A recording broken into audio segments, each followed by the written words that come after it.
Welcome back to The Explainer. Today we're jumping right into a really profound text that exposes the hidden spiritual poisons of modern life, and more importantly, the path to an enlightened mind. We're breaking down a fascinating chapter called Do Not Be Foolish. It's basically a stark warning about the dangers of chasing endless ambitions, and it gives us the ultimate cure for that constant inner restlessness we all feel sometimes. Right out of the gate, the text hits us with this totally startling metaphor. You are unknowingly eating poison every day, drinking the poison of arsenic. Wow, right? It's saying we are slowly killing our souls without even realizing it. Think about it. If we ate actual poisoned food, our physical bodies would react instantly. So why are we completely blind to the fact that our souls are currently drinking toxins? So what exactly is this spiritual poison, and how does it lead to what the text calls the death of the soul? Now, this doesn't mean a physical end.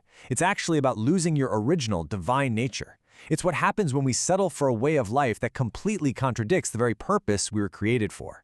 Let's dive in and uncover exactly what this toxic substance is. Section 1.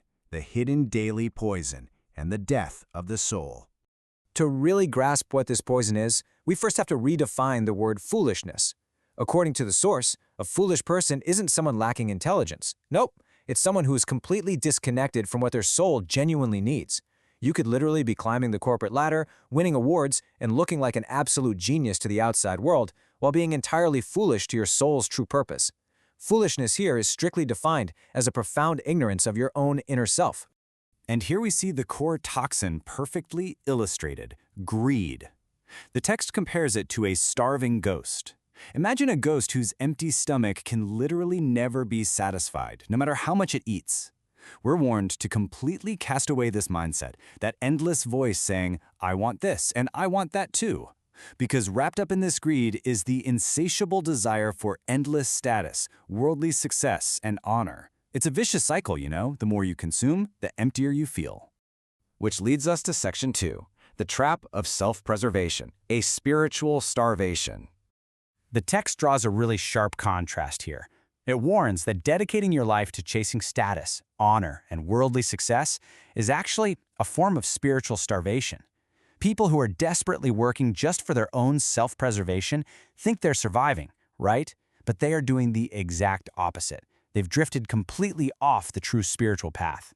And here's the ultimate irony the source presents. The aggressive pursuit of self-preservation is the exact thing that destroys the soul's true nature. When your sole focus is on protecting yourself, advancing your own career, and feeding your own ego, well, you're drinking that daily dose of arsenic. As the quote says, trying to keep only oneself alive actually kills oneself. It's a powerful paradox that really makes you stop and reevaluate your daily motivations. Moving on to Section 3. Toxic emotions and spiritual ailments. Beyond just material greed, the author categorizes everyday negative emotions as deeply toxic. Harboring anger, clinging to jealousy, spreading dissatisfaction, these aren't just bad habits. They are literally described as demonic acts that rot your soul and drag others down with you. Anger is unacceptable. Jealousy is strictly forbidden. And from those unsatisfied desires comes complaining, which acts like a contagious disease, spreading to everyone around you. These are severe spiritual ailments. In fact, there is a very strict warning here about how we influence others. Distorting teachings or leading sincere people astray just to justify your own ego is considered a grave sin. Think about it this way. While physical violence hurts the body, confusing the minds of earnest people, twisting truth to justify your own actions rots the souls of others. It acts as a toxic force multiplier in the world and leads straight to spiritual ruin. So Section 4. The core Buddhist teaching and the ultimate antidote. If greed and self-preservation are the poison, what exactly is the antidote? The source states it unequivocally. Without the genuine desire to serve and give love to others, Buddhist teachings hold absolutely no meaning. If your desire to take and greedily consume is strong, well, that is the definition of foolishness. We have to stop clinging to status and reputation and instead realize that the very foundation of a spiritual life is serving people. This brings us to a really profound reminder. You did not receive the gift of life in this world merely to use it for yourself.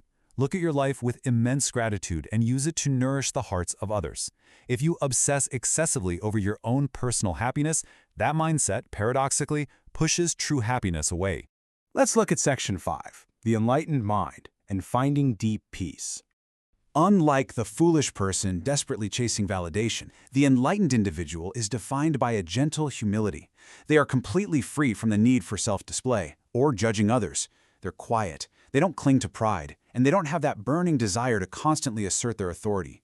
Because they know themselves deeply and have mastered their own minds, they literally have absolutely no need to loudly broadcast their virtues to the world.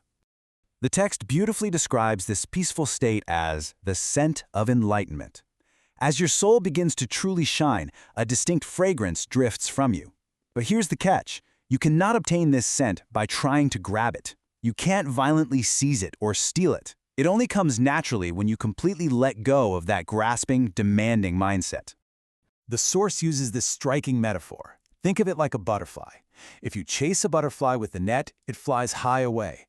If you aggressively run after spiritual peace, worldly honor, or enlightenment with a net, trying to force it into your possession, it just escapes into the sky.